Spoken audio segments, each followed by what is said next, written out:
Food and fun టేల్స్కి స్వాగతం అండి. ఈ వీడియో పెట్టడానికి లేట్ అయింది. ఎందుకంటే వీడియోలు పెడుతున్నాము కానీ ఎవరు చూడట్లేదు అని అనుకొని వద్దులే పెట్టద్దు అని అనుకొని వదిలేశాను. కానీ ఇలాంటి వీడియోస్ ఒక్కళ్ళు చూసినా తరిస్తాం కదా అనే ఉద్దేశంతో మళ్ళీ ఈ వీడియోలు అన్నీ కలిపి ఒకే చిన్న వీడియో చేసేసాను. అన్ని రోజులు కలిపి 5, 6, 7, 8, 9 రోజులు కలిపి ఒకే చిన్న వీడియో చేసి పెట్టేశానండి. ఎందుకంటే 100 మందిలో ఒక్కళ్ళు చూసినా తరిస్తాం కదండి. అందుకని భగవంతుని లీలలు చెప్పుకుంటూ ఆయన సత్సంగాలు, భజనలు, ఇలా దీపాల కార్యక్రమాలు అన్నీ చూసినా మనం తరించినట్టే కదా. అందుకని ఒక్కళ్ళు చూసినా తరిస్తాము అనే ఉద్దేశంతో మళ్ళీ ఈరోజు పెడుతున్నాను. కాబట్టి లేట్ అయింది, ఏమనుకోవద్దండి, క్షమించగలరు నన్ను. ఎందుకంటే నేను ఎవరూ చూడట్లేదు అని పెట్టడం తప్పే. చూసే ఒక 100 మంది చూసినా చాలు అనే ఉద్దేశంతో మళ్ళీ అనిపించి ఇప్పుడు నేను మళ్ళీ ఈ వీడియోని పెడుతున్నానండి. లేట్ అయినందుకు క్షమించగలరు. మా ఏంటంటే ఈ దత్తసాయి భరద్వాజ సత్సంగ మందిరంలో ఈ దత్త నవరాత్రులు అనేది ఎంతో వైభవంగా జరిగాయండి. ఇవన్నీ మా తృప్తి కోసం మేము చేసుకుంటున్నాము. భగవంతుని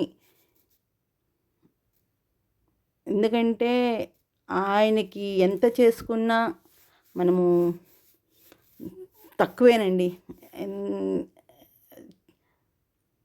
చెప్పలేము మాటల్లో. అందుకని ఇలా ఇక్కడ జరిగిన కార్యక్రమాలన్నిటినీ మీకు చూపిస్తున్నాము.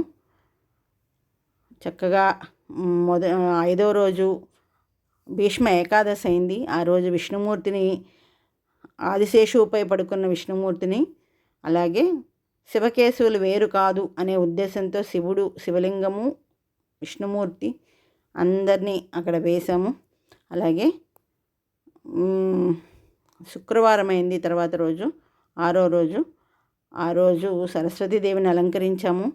అలాగే 7వ రోజు గజానన మహారాజు గారు మాకు చాతనైన రీతిలో మేము వేసి దీపాలంకరణ చేసుకున్నామండి. గజానన మహారాజు గారు షేగాం మహారాష్ట్ర అండి. ఈయన సాయిబాబా సమకాలికులు. ఈయన కూడా గజానన మహారాజు గారిని వేసుకున్నాము. తర్వాత 8వ రోజు మాణిక్య ప్రభువుగా మాణిక్యనగర్, హుమ్నాబాద్లో మాణిక్యనగర్లో ఆయన మాణిక్య ప్రభు ఉన్నారండి. ఆయన్ని అలా ఆ రోజు ఆదివారం అయింది. అందుకని సూర్యుడిలాగా దీపాలంకరణ చేసి ఆ రోజు మాణిక్య ప్రభువుని అలంకరించుకొని చక్కగా పల్లకి సేవ, దీపాలు అన్నీ చేసేసుకున్నాము. తర్వాత 9వ రోజు నృసింహ సరస్వతి స్వామి అంతర్ధానమైన రోజు అండి.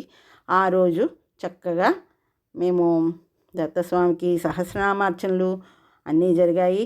అలాగే మీకు ఫస్ట్ అభిషేకం జరిగింది కదండి, అది రాజమండ్రిలో వాసుదేవానంద శాస్త్రి స్వామి వారు ప్రతిష్ఠించిన దత్తస్వామి వారు, ఆయనకి ఆ రోజు అభిషేకము, వాసుదేవానంద శాస్త్రి స్వామికి కూడా అభిషేకం జరిగింది.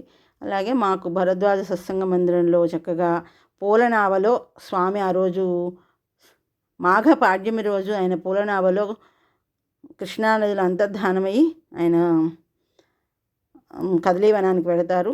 అందుకని మేము కృష్ణానదిలాగా అక్కడ ఏర్పాటు చేసి దాంట్లోనే పూలనావలాగా ఏర్పాటు చేసుకున్నాము.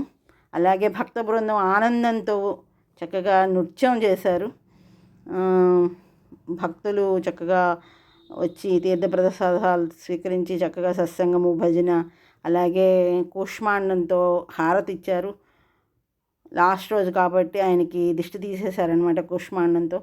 ఇలా చాలా బాగా జరిగిందండి.